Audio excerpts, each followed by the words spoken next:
I've always known I was different. Thoughtfully.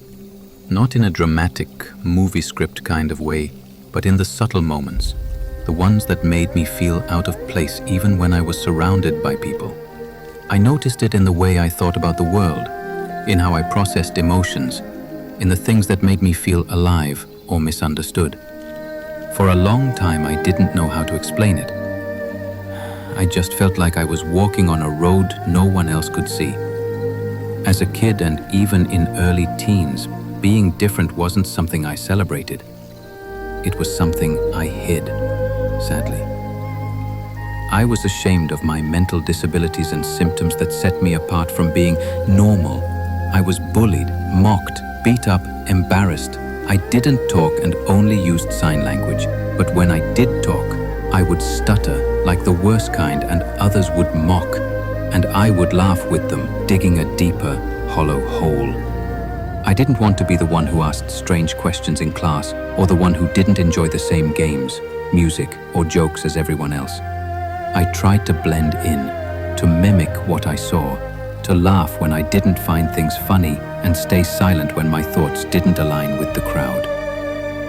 But there was always that quiet voice inside me whispering, "This isn't you."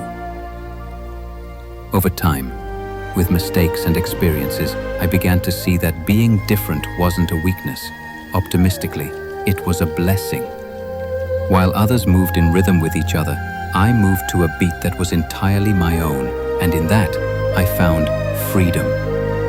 I learned that being different meant I could see things in ways others couldn't. It meant I had something unique to bring into conversations, relationships, and the world. It meant I could challenge what's normal and imagine something better. Of course, being different can be lonely. People are quick to label what they don't understand. I've been called weird, intense, too quiet, too blunt, or too much. And those words used to sting. But now, they remind me of my depth. I've learned that not fitting into someone else's mold doesn't make me wrong. It just means I'm not meant to shrink myself to fit. Today, I walk with confidence in my differences, embrace my flaws, love the uniqueness. They are the pieces of me that don't blend in, and that's the beauty of them. Being different means I won't be forgotten because I was never meant to be like anyone else. I was meant to be exactly who I am, and that's more than enough. But sometimes there's a kind of quiet you experience when you realize your mind doesn't work like everyone else's. It's not always something you can see on the outside. People look at me and assume I'm just like them, but inside it's a different world. My thoughts don't move in straight lines. My brain processes things slower sometimes, faster other times, and in ways that people don't always understand. Growing up, I sensed this difference early. In classrooms, I struggled to focus while others seemed to glide through lessons. In conversations, I felt like I was listening from a distance, present but not quite on the same frequency. I'd get overwhelmed easily, overthink small things, or feel emotions more intensely than others seemed to. For a while, I thought I was broken. It wasn't until I began to learn more about mental health, about neurodiversity, anxiety, ADHD, depression, autism, and other mental conditions, that I began to understand I wasn't broken. I was just built differently. And being mentally different doesn't mean you're less capable or less worthy. It just means the world doesn't always make room for your kind of mind. Still, being mentally different can be exhausting. There are days when I'm fighting a battle no one else can see. Days when I'm trying to hold myself together while everyone else seems fine. It's hard to explain why I shut down suddenly, or why I can't stop overthinking, or why a crowded room feels like a storm inside my head. People don't always get it, and that can make the loneliness heavier. But at the same time, my mind gives me gifts. I see beauty in strange places. I notice things others overlook. I care deeply. I reflect constantly, and I have an inner world rich with creativity, imagination, and feeling. I've learned to accept that my mental wiring is not a flaw, it's a different path. And even though it's harder sometimes, it's still a path worth walking. I don't need to be fixed. I want to be understood.